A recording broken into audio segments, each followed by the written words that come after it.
ചൈനക്കാർക്ക് അമേരിക്കയിൽ ജന്മ പൗരത്വം അനുവദിച്ചു. ഇത് ട്രംപ് പ്രഖ്യാപനം നടത്തിയതോടുകൂടി അന്തം വിട്ടിരിക്കുകയാണ് ലോകം. അമേരിക്കയെ സംബന്ധിച്ചിടത്തോളം അവരുടെ ആയുധ സായുധ രംഗത്തെല്ലാം വലിയ മുന്നേറ്റം ഉണ്ടാക്കാൻ വേണ്ടി സാധിക്കുന്ന നിലവിലുള്ള ഏറ്റവും വലിയ ശക്തിയുള്ള രാജ്യം ചൈനയാണ്. സർവ്വ മേഖലയിലും അമേരിക്കക്കെതിരെ ബദൽ സംവിധാനം ഉണ്ടാക്കുക എന്നുള്ളതാണ് ചൈനയുടെ ഉദ്ദേശ ലക്ഷ്യം. പല ഘട്ടങ്ങളിലും അത് പറയുന്നുണ്ട്. ഈ ചൈനയുടെ വിദേശകാര്യമന്ത്രിമാർ ലോകത്ത് സന്ദർശനം നടത്തുന്ന സമയത്തും അത് ആവർത്തിച്ച് അവർ പറഞ്ഞുകൊണ്ടിരിക്കുന്നതാണ്. വലതുപക്ഷ ചിന്താധാരയുള്ളവരാണ് അമേരിക്കക്കാർ. ആ രീതിയിലാണ് അവരെ കാണുന്നത്. ഇടതുപക്ഷത്തിലേക്ക് ഒട്ടിച്ചേർന്ന് നിൽക്കുന്നതാണ് കമ്മ്യൂണിസ്റ്റ് ആശയ സംവിധാനങ്ങളും. രണ്ടും ഒരിക്കലും സന്ധി ചേരില്ല, ഒത്തുപോകുക വലിയ പ്രയാസമാണ്. അതുകൊണ്ട് തന്നെ വലിയ രീതിയിലുള്ള അകലം പാലിക്കാറുണ്ട് ചൈനയും അമേരിക്കയും തമ്മിൽ, അങ്ങോട്ടും ഇങ്ങോട്ടും. ഇപ്പോൾ ഒരു വലിയ വിധി പ്രഖ്യാപനം വന്നതോട് കൂടിയിട്ട് അതിൻ്റെ തുടർചലനങ്ങൾ ലോകത്തെ അതിശയിപ്പിക്കുന്നതാണ്. ചൈനക്ക് അമേരിക്ക ജന്മ പൗരത്വം നൽകുന്നു. ജന്മപൗരത്വം നൽകി കഴിഞ്ഞാലോ പിന്നീട് അവർക്ക് ഇരട്ട പൗരത്വം വരും.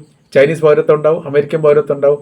അപ്പോൾ അമേരിക്കയുടെ ഭരണ സംവിധാനത്തിൽ ആരായിരിക്കണം ഭരിക്കണം എന്നുള്ളത് തീരുമാനിക്കാനുള്ള അധികാരത്തിലേക്ക് കാര്യങ്ങൾ എത്തും എന്ന് പറഞ്ഞപ്പോൾ ഇതെന്തൊരു മറിമായം, എന്തൊരു അത്ഭുതം എന്നുള്ളതാണ് ലോകം അതിശയത്തോടു കൂടി നോക്കുന്നത്. സോഷ്യൽ ട്രൂത്തിൽ ഈ വിഷയമായിട്ട് ബന്ധപ്പെട്ട് അമേരിക്കയുടെ പ്രസിഡന്റ് പോസ്റ്റ് ചെയ്യുകയും ചെയ്തു. അമേരിക്കയിലെ ഈ ചൈനീസ് പൗരത്വത്തെ അഭിനന്ദിച്ചുകൊണ്ട് ട്രംപ് എന്ത് ചെയ്തു? ഷി ജിൻപിങ്ങിനെയും അഭിനന്ദിച്ചു എന്നുള്ളതാണ്. ഷി ജിൻപിങ്ങിനും ചൈനക്കാർക്കും അഭിനന്ദനം. തങ്ങളുടെ രാജ്യത്ത് നിങ്ങൾക്ക് പൗരത്വം പൂർണ്ണമായ രീതിയിൽ അംഗീകരിക്കപ്പെട്ടിരിക്കുന്നു എന്നതിൻ്റെ സന്തോഷ വാർത്ത അറിയിക്കുന്നു എന്ന തരത്തിലാണ്. എന്താ സംഭവം നമുക്ക് നോക്കാം. അമേരിക്കയുടെ സുപ്രീം കോടതി ജന്മാവകാശ പൗരത്വവുമായിട്ട് ബന്ധപ്പെട്ട് എക്സിക്യൂട്ടീവ് എടുത്ത തീരുമാനത്തെ റദ്ദാക്കിയിട്ട് പുതിയൊരു ഉത്തരവ് പുറപ്പെടുവിച്ചു. പുതിയൊരു ഉത്തരവ് എന്നല്ല, മുൻപ് ഭരണഘടനയിൽ ചേർക്കപ്പെട്ട കാര്യം മാറ്റത്തിരുത്തലുകൾ വരുത്താൻ വേണ്ടി പാടില്ല എന്ന് പറഞ്ഞുകൊണ്ട് എക്സിക്യൂട്ടീവ് ഉത്തരവ് ട്രംപിൻ്റെ നേതൃത്വത്തിൽ നടത്തിയ പാർലമെൻറ്റ് അംഗങ്ങൾ പാസ്സാക്കപ്പെട്ട ഉത്തരവിനെ റദ്ദ് ചെയ്തിരിക്കുന്നു. റിപ്പബ്ലിക്കൻ പാർട്ടിയെ സംബന്ധിച്ചിടത്തോളം അത് വലിയ രീതിയിലുള്ള പ്രയാസം ഉണ്ടാക്കുന്ന കാര്യമാണ്. അഥവാ സുപ്രീം കോടതിയിലേക്ക് ഈ കാര്യങ്ങൾ കയറി എന്നുള്ളതും സുപ്രീം കോടതി ഇത് പരിശോധിച്ചു എന്നുള്ളതും പരിശോധിച്ചതോട് കൂടിയിട്ട് പാർലമെൻറ്റ് അപ്പോൾ അവരുടെ പാർലമെൻറ്റ് പാസ്സാക്കപ്പെട്ട ബില്ല് അപ്പാടെ റദ്ദാക്കിയപ്പോൾ മുൻപ് എങ്ങനെയായിരുന്നോ പൗരത്വം ഉള്ളത് ആ പൗരത്വം അംഗീകരിക്കപ്പെടുകയും ചെയ്തിരിക്കുന്നു. ഇതിൽ നിരാശ പൂണ്ട അമേരിക്ക കളിയാക്കിക്കൊണ്ടാണ് അമേരിക്കയെ ചൈനയെ ഈ രീതിയിൽ വിമർശിച്ചത് അല്ലെങ്കിൽ ഈ രീതിയിൽ പരാമർശിച്ചത് എന്നുള്ളതാണ് പിന്നീട് അതിൻ്റെ തുടർ ഭാഗങ്ങളായിട്ട് കാണാൻ വേണ്ടി സാധിക്കുന്നത്. അമേരിക്കയിൽ ജനിക്കുന്ന കുട്ടികൾക്ക് അമേരിക്കയുടെ പൗരത്വം നൽകുന്ന ഭരണഘടനാ വ്യവസ്ഥ റദ്ദാക്കണം എന്ന് ആവശ്യപ്പെട്ടുകൊണ്ടായിരുന്നു ഈ പാർലമെൻറ്റിൽ നിയമം പാസ്സാക്കുകയും അതോടൊപ്പം തന്നെ അതിനെതിരെയായിട്ട് കോടതിയിൽ പോവുകയും ചെയ്തത്. കോടതിയിൽ പോയതുമായിട്ട് ബന്ധപ്പെട്ട് എന്ത് ചെയ്തു? എക്സിക്യൂട്ടീവിനെ മറികടക്കാൻ വേണ്ടി സുപ്രീം കോടതിക്ക് 100% അധികാരമുണ്ട് എന്നുള്ളതും നിങ്ങൾ ഇപ്പോൾ എടുത്തിരിക്കുന്ന തീരുമാന നിലപാടുകൾ അംഗീകരിക്കാൻ വേണ്ടി സാധിക്കുകയില്ല.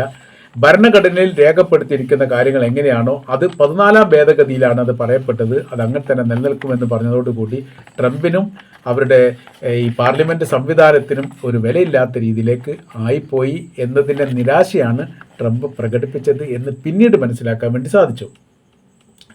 അമേരിക്കയിൽ ജനിക്കുന്ന എങ്ങനെയാണ് അതിൽ പറയുന്നത്? അമേരിക്കയിൽ ജനിക്കുന്ന, അതായത് ട്രംപ് പാർലമെൻറ്റിൽ പ്രമേയം അവതരിപ്പിച്ചുകൊണ്ട് പറയപ്പെട്ട പ്രധാനമായിരിക്കുന്ന കാര്യവും അതോടൊപ്പം ആ ഒരു പ്രസ്താവനയോടനുബന്ധിച്ച് അല്ലെങ്കിൽ നിലപാടിനോട് അനുബന്ധിച്ച് പാർലമെൻറ്റ് പ്രമേയം പാസ്സാക്കി അംഗീകാരം നൽകിയതുമായിരിക്കുന്ന വ്യവസ്ഥയുടെ ഭാഗത്ത് ഇങ്ങനെ പറയുന്നു: അമേരിക്കയിൽ ജനിക്കുന്ന എന്നാൽ മാതാപിതാക്കൾ നിയമവിരുദ്ധ താമസക്കാരോ താൽക്കാലിക വിസയുള്ളവരോ ആയ കുട്ടികൾ സ്വമേധയാ അമേരിക്കൻ പൗരത്വം ലഭിക്കുകയില്ലെന്ന് ട്രംപ് പ്രഖ്യാപിച്ചു.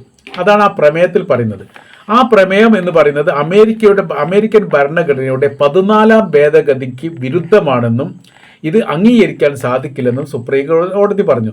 പാർലമെൻറ്റിൽ പാസ്സാക്കിയത് നിയമമാക്കിയിട്ട് പ്രഖ്യാപനം നടത്തി അതോടനുബന്ധിച്ച് ഒരുപാട് ആളുകളെ രാജ്യത്ത് കയറ്റിവിടുകയും ചെയ്തു. ഇന്ത്യക്കാരൊക്കെ ഒരുപാട് കയറ്റിവിട്ടത് ഈ വിഷയവുമായിട്ട് ബന്ധപ്പെട്ടാണ്.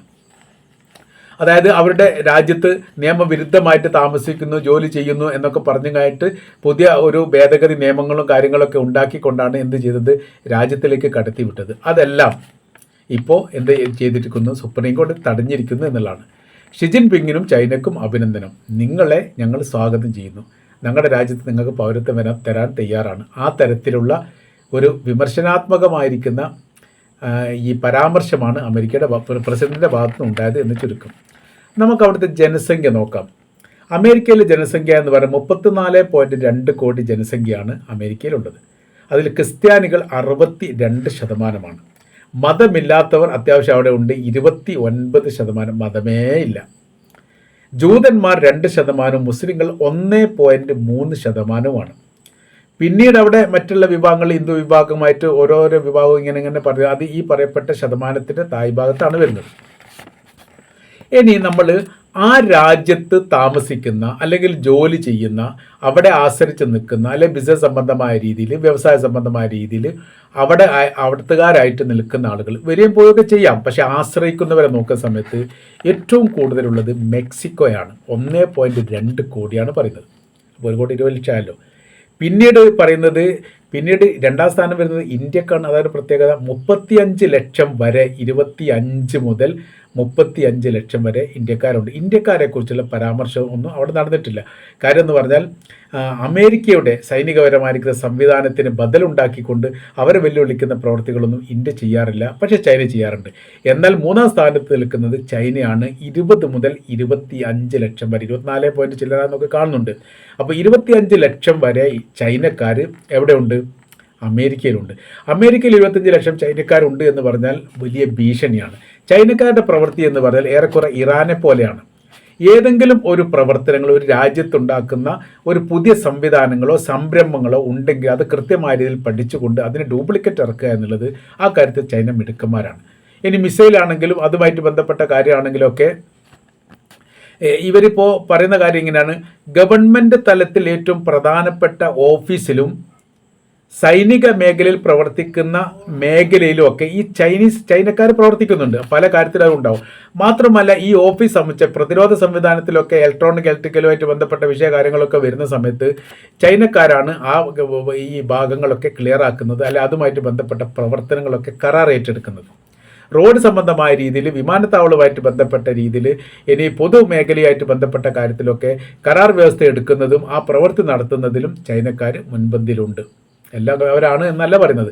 അവിടെയൊക്കെ ഏത് തന്ത്രങ്ങൾ ഉപയോഗിച്ചാണ് രാജ്യവികസനവുമായിട്ട് ബന്ധപ്പെട്ട കാര്യത്തിന് അമേരിക്ക ഊന്നൽ നൽകുന്നത് എന്ന് മനസ്സിലാക്കി ഈ ചൈനക്കാരെന്ത് ചെയ്യുന്നു? ഇതിൻ്റെ പേഴ്സണൽ കാര്യങ്ങളൊക്കെ കൃത്യമായ രീതിയിൽ മനസ്സിലാക്കി അല്ലെങ്കിൽ ചോർത്തി എടുത്തുകൊണ്ട് അത് ചൈനക്ക് നൽകിയിട്ട് ചൈന വല്ലാതെ കഴിയാതെ അത് മറ്റൊരു തലത്തിലേക്ക് ഒരു സൃഷ്ടിപ്പ് നടത്തുന്ന ഒരു പ്രവൃത്തി ചെയ്യുന്നുണ്ട്. അപ്പോൾ നമ്മൾ ഈ ചൈന കഴിഞ്ഞാൽ പിന്നീട് ഫിലിപ്പീൻസ് ഏകദേശം 20 ലക്ഷമുണ്ട്, വിയറ്റ്നാം 13 ലക്ഷമുണ്ട്, ക്യൂബ 12 ലക്ഷമുണ്ട്, കൊറിയ 10 ലക്ഷമുണ്ട്. ഇങ്ങനെ പോകുന്ന അതിൽ അത് നല്ലൊരു ശതമാനം മറ്റുള്ള രാജ്യക്കാർ ആശ്രയിക്കുന്ന ഒരു രാജ്യത്തിൻ്റെ പേരാണ് അമേരിക്ക എന്ന് പറയുന്നത്. അതുകൊണ്ട് തന്നെ ആ രാജ്യം സുരക്ഷിതമാണോ എന്ന് ചോദിച്ചാൽ ഒരു പരിധിവരെ ആഭ്യന്തരമായിരിക്കുന്ന വിഷയങ്ങളൊക്കെ ഉണ്ടാവുകയാണെങ്കിൽ, ഉണ്ടാകാനുള്ള സാധ്യതകളൊന്നും ഇല്ലാതെ വേറെ വിഷയം ഉണ്ടാവുകയാണെങ്കിൽ ഈ ജനങ്ങളെല്ലാം സർക്കാരിനെതിരെ തിരിയോ എന്നുള്ളൊരു പേടി പോലും ഉണ്ട്. അപ്പോൾ ആ തരത്തിലാണ് കാര്യം. ഇതിലിപ്പോൾ ഈ പൗരത്വവുമായിട്ട് ബന്ധപ്പെട്ട വിഷയം, ജോലിക്ക് വരുന്നു തിരിച്ചു പോകുന്നു, അതുമായിട്ട് ബന്ധപ്പെട്ട വിഷയങ്ങളൊന്നും സ്ഥായിയായിട്ട് നിലനിൽക്കുന്നതല്ല, അത് പ്രശ്നമുള്ള കാര്യമല്ല. പക്ഷേ പൗരത്വം നൽകുന്നതുമായിട്ട് ബന്ധപ്പെട്ട കാര്യത്തിൽ വരുന്ന വിഷയം എന്താ അറിയോ? ഇതിപ്പോൾ 2% ജൂതന്മാർക്ക് പൗരത്വമുള്ള രാജ്യമാണ് അമേരിക്ക എന്ന് പറയുന്നത്. പൗരത്വം ഉണ്ടാകുന്ന സമയത്ത് അവർക്ക് അവിടെ വോട്ട് ചെയ്യാം. അപ്പോൾ ഇപ്പോഴത്തെ അമേരിക്കൻ പ്രസിഡന്റ് ഡൊണാൾഡ് ട്രംപ് വിജയിക്കാൻ വേണ്ടിയിട്ട് ഈ ജൂത വിഭാഗത്തിൻ്റെ വോട്ട് വലിയ നിർണായകമായിട്ടുണ്ട് എന്ന റിപ്പോർട്ട് അന്ന് തന്നെ പുറത്തു വന്നതാണ്. നിർണായകമാണ്.